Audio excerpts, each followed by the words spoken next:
L-eks diplomatiku u viċi ministru mill-Kazakistan Rakat Aliyev li qed jgħix f'Malta qed jiffaċċja akkużi ta' tortura minn żewġ eks-membri tas-sigurtà tal-eks Prim Ministru tal-Kazakistan Akezan Kaskaheldin.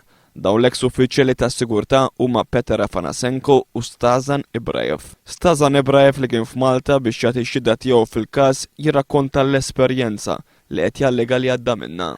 And in 1999, a year later, Mr. Ali gave orders to arrest me and my colleague, Mr. Piotr Afanasenko. Jgħid li l-arrest tagħhom kien direttament marbut mal-attakk li kien qed isir minn Aliyev fil-konfront tal-eks Prim Ministru Kaskaheldin. L-akkużi fil-konfront tagħhom kienu li permezz ta' armi tal-kaċċa li huma jgħidu li kienu rċevew bħala rigal kienu se jwettqu kolb ta' stat. Min hemm jgħid li bdew it-torturi u jallega li f'ċertu ċirkostanzi dawn saħansitra twettqu minn Aliyev personalment. The torture that was used against me consisted of many different parts. I was sleep deprived.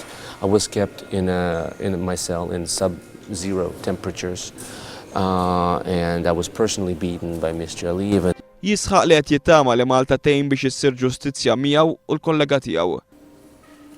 I came here to Malta in order to seek justice in my case.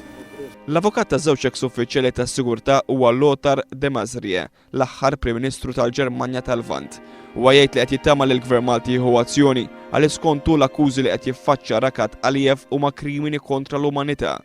Yes, I do believe that in this particular case we are in fact speaking about crimes against humanity, and in fact there was quite a few of those crimes against humanity committed, and I believe Malta must in fact investigate because it is one of its human rights obligations.